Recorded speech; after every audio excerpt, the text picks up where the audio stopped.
السلام علیکم ورحمۃ اللہ وبرکاتہ۔ ناظرین و مستمعین، یہ سائل کا سوال ہے کہ میرا بیٹا جیتے جی مجھ سے جائیداد کا سوال کرتا ہے اور کہتا ہے کہ وراثت میں سے جو میرا حصہ ہے مجھے دے دیں، میں نے اپنا مکان لینا ہے اور میں نے فلاں چیز لینی ہے، اور ایسی باتوں پر وہ جھگڑا بھی کرتا ہے اور والد کے ساتھ بدتمیزی بھی کرتا ہے، شریعت کی روشنی میں رہنمائی۔ تو ناظرین و مستمعین، سب سے پہلی بات یہ ہے کہ یہ ہر دوسرے تیسرے گھر کا سلگتا ہوا بڑا ہی دکھی موت، دنیا کی ہرس نے، جائیداد کی ہوس میں اور پیسے روپے کی لالچ نے انسانیت کا بیڑا غرق کر دیا۔ فرق ختم ہو چکا ہے کہ یہ باپ ہے، یہ بڑا بھائی ہے، یہ چھوٹا بھائی ہے، یہ ہمشیرہ ہے۔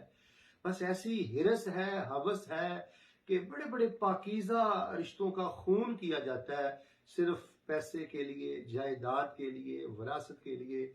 میں سمجھتا ہوں کہ ایسے بیٹے کو ڈوب کے مر جانا چاہیے جو جیتے جی اپنے والد کو مار رہا ہے اور اس سے جائیداد کا سوال کرتا ہے۔ بھئی آپ کو کس نے اجازت دی ہے کہ آپ باپ سے وراثت کا سوال کریں؟ جیتے جی باپ سے وراثت کا سوال کرنا یہ کون سا اسلام ہے؟ پوری تاریخ اسلامی میں مجھے ایک صحابی بتلائیں، تابعی بتلائیں کہ جس نے جیتے جی اپنے باپ سے جائیداد کا سوال کیا ہو، وراثت کا سوال کیا ہو۔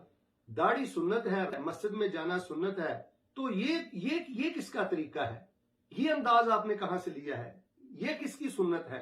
تو بڑے بد نصیب ہیں جی وہ بیٹے، اللہ کی قسم، وہ ہزاروں کی جائیداد لے دیں، وہ کئی کنال جگہ لے لیں، وہ خائب و خاسر ہیں، وہ برباد ہیں، وہ عبرت کا نشان ہے۔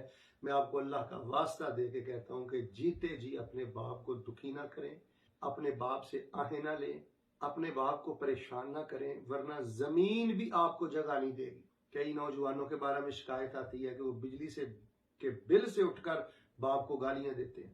کئی جوانوں کے بارے میں پتہ چلتا ہے وہ کئی سال اپنے باپ کے ساتھ موڈ سیدھا نہیں کرتے۔ کائنات کے بد نصیب لوگ ہیں، بدترین لوگ ہیں، ان کی نمازیں، ان کی عبادتیں، تمام چیزیں خطرے میں ہیں اگر آنکھوں میں باپ کا حیا نہیں ہے۔ بھئی پاؤں دبایا کرو، باپ کے جوتے کی گرد و غبار صاف کیا کرو۔ اللہ کی قسم یہ قارون کے خزانوں سے بھی 1000 درجہ بہتر ہے۔ کیا اوقات ہے پیسے روپے کی؟ کیا اوقات ہے جائیداد کی؟ آپ کو علم نہیں ہے کہ باپ کے دل کو دکھی کرنا یہ کتنا بڑا کبیرہ گناہ ہے؟ ایک صحابی رسول پاک علیہ السلام کی خدمت میں حاضر ہوئے اور کہنے لگے کہ میرا باپ میری اجازت کے بغیر میرا مال لیتا ہے۔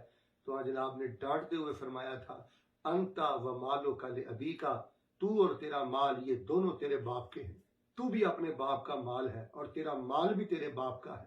تو ناظرین و مستمعین، میں پوری دنیا کے مسلمانوں کو اللہ کا واسطہ دے کے کہتا ہوں کہ یہ جو ایک بڑی خطرناک سی بدعت چل نکلی ہے نا دین میں، کہ ابھی یہ جوان بعد میں ہوتے ہیں، پیسے کی ہرس و ہوس اتنی دل و دماغ میں چھا جاتی ہے کہ باپ کا جینا حرام کر دیتے ہیں، ماں کا جینا حرام کر دیتے ہیں، اور ہیلے بہانے تراش کر زیادہ حصہ لینا چاہتے ہیں، زیادہ جائیداد لینا چاہتے ہیں۔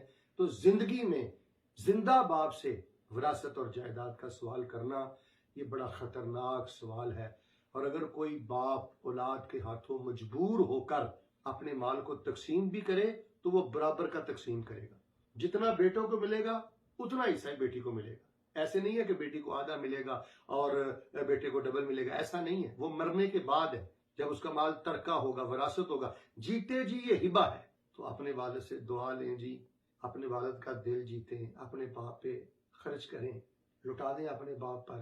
اللہ کی قسم ان سے جا کر پوچھیں جن کے پاس باپ نہیں ہے۔ آپ مجھ سے پوچھیں باپ کی قدر و قیمت کیا ہے۔ باپ کافر بھی ہو تو اس کو پریشان نہیں کرتے، باپ جاہل بھی ہو تو اس کو دکھی نہیں کرتے، کنگال بھی ہو تو باپ کو کبھی یہ احساس نہیں ہونے دیتے کہ میرا بابا غریب ہے اور یہ مذہبی گرانوں کا بیڑا غرق ہو گیا ہے۔ میں نے بڑے بڑے اچھے نمازی داڑھی والے نوجوان دیکھے ہیں کہ پیسے روپے جائیداد کے معاملے میں آ کے اللہ کی قسم درندوں سے زیادہ بدتر ہو جاتے ہیں۔ میں دو دعائیں کرتا ہوں، یا الہ العالمین جن کے ماں باپ بیمار ہیں صحت اور ایمان اور سعادت والی لمبی زندگی نصیب فرما، اور جن کے فوت ہو چکے ہیں اللہ تعالیٰ جنت میں اعلیٰ مقام نصیب فرما۔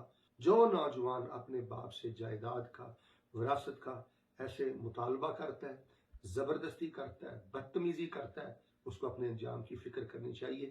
اللہ کے بندے اپنے باپ کو حج کروا، اپنے باپ کو عمرہ کروا، اپنے باپ پہ خرچ کر، یہی تیری زندگی اور کامیابی ہے، وہ تھوڑی دیر کا مہمان ہے تیرے گھر میں۔